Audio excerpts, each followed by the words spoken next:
warahmatullahi wabarakatuh.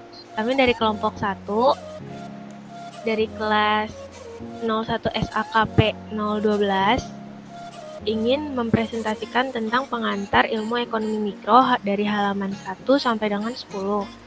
Perkenalkan, nama saya Nanda Renisha Putri Wibowo. Nama saya Adi Kurniawati. Nama saya Andista Fernando. Pengertian hukum permintaan. Analisis teori permintaan memfokuskan hubungan antara permintaan dan perubahan harga, sedangkan faktor lainnya dianggap tetap, ceteris paribus. Berdasarkan teori ini, ditetapkan suatu aturan yang berlaku secara teoritis mengenai permintaan yang disebut hukum permintaan. Putong, 2000. Pada hakikatnya, hukum permintaan menyatakan bahwa ketika harga produk per unit mengalami kenaikan atau menyebabkan jumlah produk yang diminta mengalami penurunan, dan jika harga produk per unit turun dari harga semula, berarti jumlah produk yang diminta akan mengalami peningkatan. Pada hakikatnya, hukum permintaan menyatakan bahwa harga produk per unit mengalami kenaikan atau menyebabkan jumlah produk yang diminta mengalami penurunan.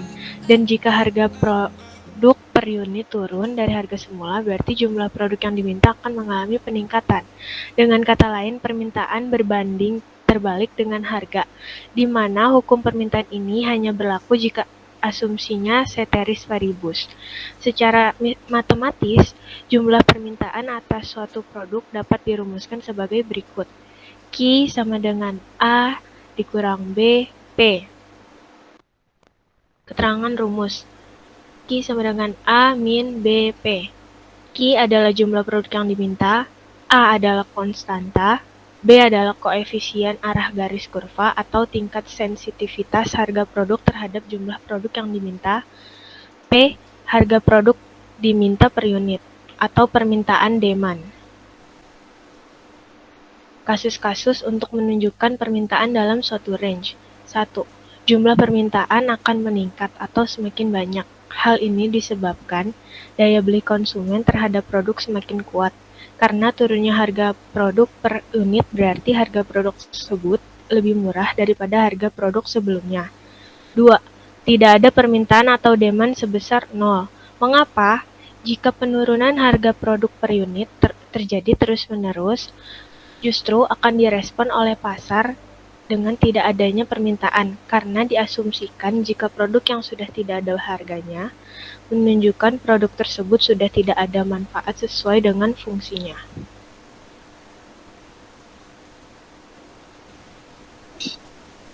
B. Kurva permintaan linear. Kata linear itu berarti harus menurun. Lurus atau horizontal atau lurus vertikal. Dari sini menimbulkan permintaan negatif dan harga negatif. Lubang negatif adalah harga yang begitu tinggi sehingga aktivitas pasar terhambat sampai jumlah yang ditawarkan memberikan harga yang memuaskan. Case yang terjadi yaitu kurva permintaannya miring ke arah negatif, artinya apabila harga turun, permintaannya akan bertambah. Ada kasus lain bahwa kemiringan kurva permintaan 0, permintaan dapat berubah-ubah walaupun harganya tetap. Kasus lain kemiringan kurva permintaan tidak terhingga, yang artinya harga dapat berubah-ubah tetapi permintaannya tetap, menurut Weber 1999. Contoh dalam kehidupan sehari-hari. Dalam kegiatan ekonomi sehari-hari, kita dapat mengilustrasikan hukum ini dengan mengambil contoh kasus televisi, komputer, dan sebagainya. Pada tahun 1965, hanya beberapa orang yang memiliki televisi. Karena pada tahun tersebut, harga televisi yang sangat tinggi hanya dapat dicapai oleh orang-orang kaya saja. Tetapi sekarang dengan penurunan harga televisi, semakin banyak televisi terbeli. Demikian juga untuk komputer. Pada saat pertama kali keluar, harganya sangat mahal, sehingga terbeli oleh orang-orang atau perusahaan tertentu. Dengan penurunan harga komputer, perusahaan yang tadinya menggunakan mesin ketik beralih ke komputer. Di samping itu, turunnya harga juga akan merangsang konsumen lama untuk melakukan pembelian lebih banyak.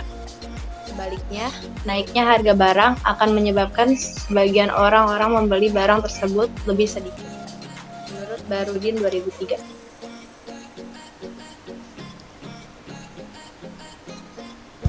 Ini contoh kurva permintaan linier.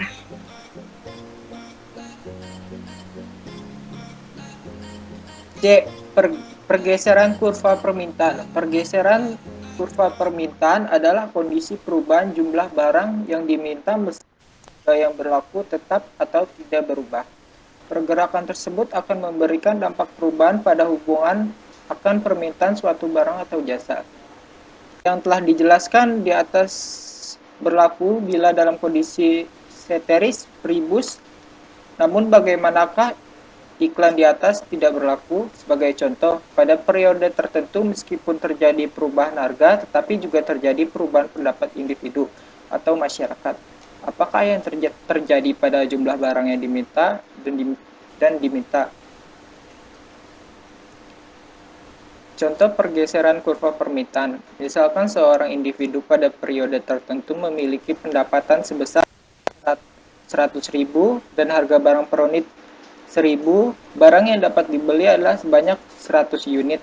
Bila harga naik menjadi 2.000, jumlah barang yang diminta akan menurun menjadi 50 unit. Tetapi bila harga turun menjadi 500, jumlah barang yang diminta naik menjadi 200 unit. Seandainya pada saat itu pendapatan individu meningkat menjadi 150.000, apakah naik menjadi 2.000? Tentu permintaan akan naik sebanyak 25 unit, dari 50 unit menjadi 75 unit. Naiknya jumlah barang yang diminta sebanyak 25 unit menyebabkan pergeseran kurva permintaan ke arah kanan. Berikut adalah gambar kurva pergeseran permintaan.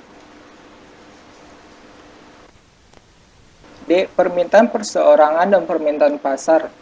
Jumlah suatu barang yang seseorang atau individu tertentu yang akan ditentukan oleh banyak faktor seperti juga barang itu sendiri, harga barang yang dimiliki hubungan substitusi, komplementer, pendapatan seseorang, selera, keadaan yang akan datang, dan sebagainya.